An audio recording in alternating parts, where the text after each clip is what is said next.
Hello gamers and Bond fans alike, and welcome to something of a new type of video for this channel. With the upcoming release of 007 First Light now less than a month away, I thought right now would be a great time to take a look at the cast for the game and kind of give my thoughts on them, a sort of cast assessment, if you will. I'll be approaching this from the point of view of someone who's both an avid gamer as well as a massive James Bond fan. I grew up watching the movies, playing the games, and reading some of the books as well. I love absolutely everything about the series, and so 007 First Light is probably my most hyped game of 2026, and I include GTA 6 in that. So with all that out of the way, let's get into our first cast member, the man himself, James Bond 007, played by Patrick Gibson. Now, I will say that Patrick Gibson is not an actor who I've seen in many things. However, I am a big fan of Dexter as well, and he played the character in the prequel series Dexter Original Sin. I think he did a fantastic job in that role, and from the limited amount of other things I've seen from his filmography, I am generally very impressed with him as an actor, and I think if we're gonna go for a younger James Bond in a game like this, he's a damn good choice for the role. In an interview about the game, actor Lenny James, who we'll get to later on in this list, had this to say about Gibson. He's fantastic in our version of Bond, and I genuinely think that he should be a candidate for the main role that they're trying to find someone for. It seems like everyone who's worked on the game who has something to say about him has had something positive to say about him, and that's a really nice sign. I really do feel like he's gonna absolutely nail this role.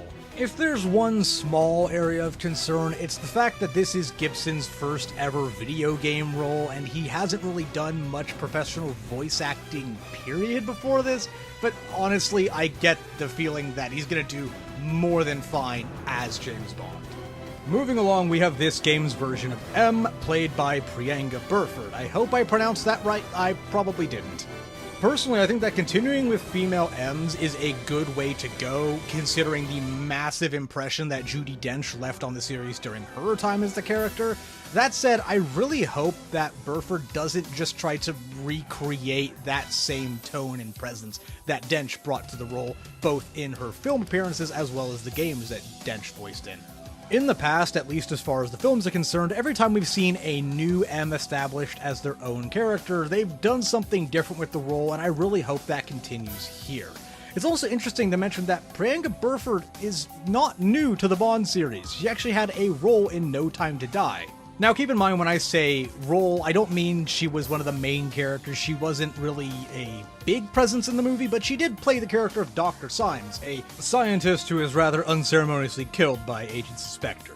Unfortunately, she hasn't really done a whole lot of press or interviews related to the game, so it's tough to get a feel for how familiar she is with the Bond series, but from what I can gather, her version of the character is going to be slightly younger and more supportive than we're used to seeing in the films, so that's going to be an interesting take on the character for sure. Moving right along, we have Alastair McKenzie, who's been tapped to play Q in 007 First Light. In terms of his filmography, McKenzie's best known for his appearances on television, with a pretty memorable role recently in Star Wars Andor, but also appearing in things like The Crown and Death in Paradise.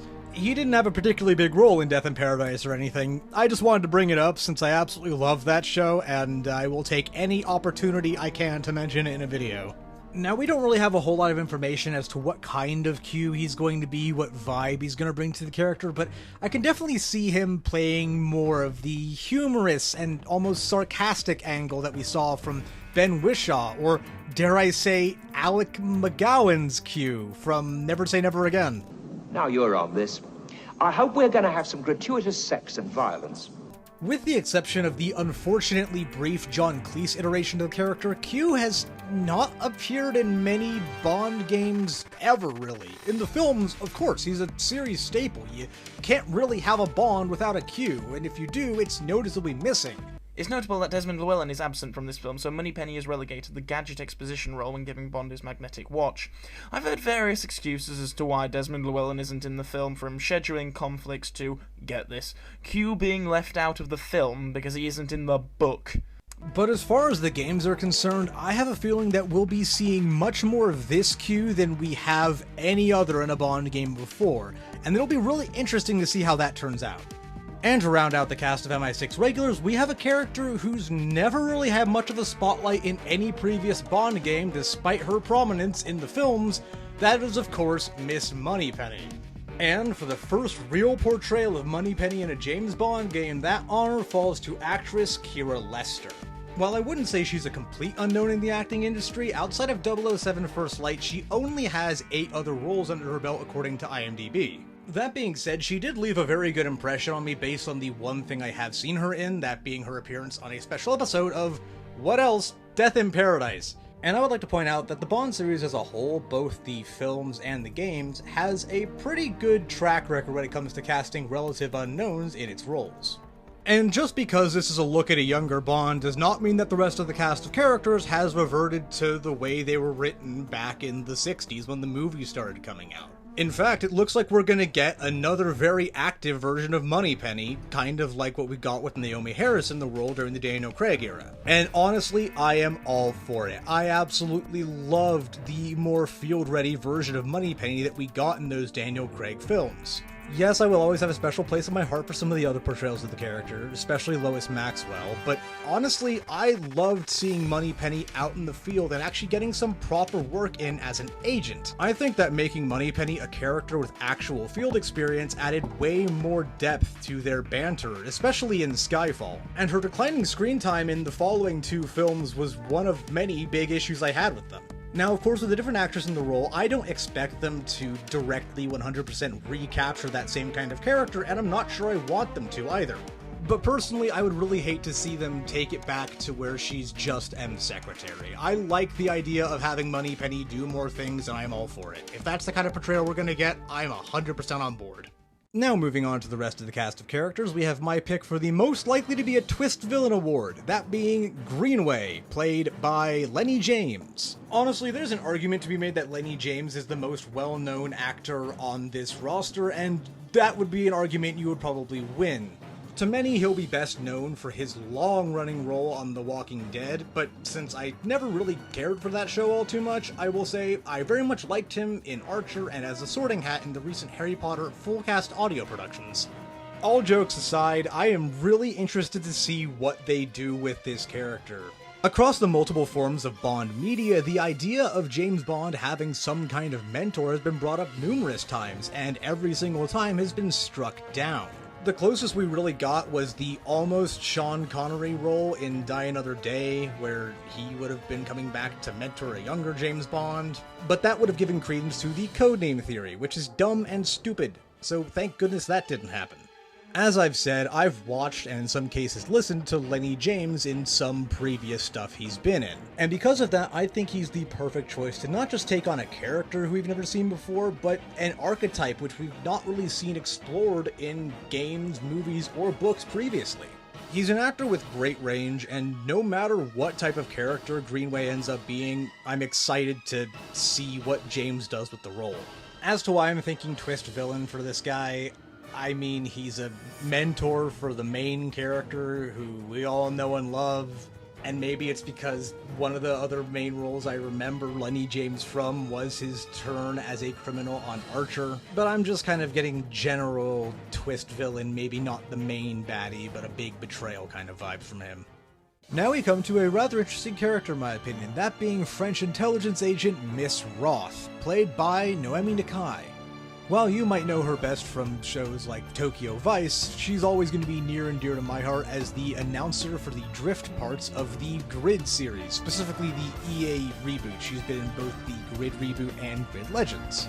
Overall, she seems to be having a lot of fun in the role. She has actually done some press-related stuff over on the 007 First Light YouTube channel, including a short where she and Patrick Gibson are interviewed and asked about French things. It's quite fun. While I've not seen her in many things outside of just knowing her voice from the Grid series, I think her voice could be absolutely perfect for the role she's been given in this game. That role being a potential adversary, as she's also on the hunt for 009, which obviously puts her at odds with MI6. Just based off what I've seen, she seems to have really enjoyed working on the game, and that's something that really comes through in a performance when you're working on a project like this. It's really valuable to have that, and I think she's going to be really good in her role. There are some other people listed to play characters who we don't really know a whole ton about, or who are just listed as credits with no specific characters assigned. These include unspecific voice credits for Anthony Howell, who I recognize from popping up a few different times in Doctor Who audio dramas over the years, as well as Brett Edwards, who you may know from the Witcher television series. However, the last person on this cast might be a contender for the most bizarre piece of Bond casting since Christopher Walken in A View to a Kill, and that is antagonist Balma, played by the one and only Lenny Kravitz. Now look, I am a fan of Lenny Kravitz as a musician.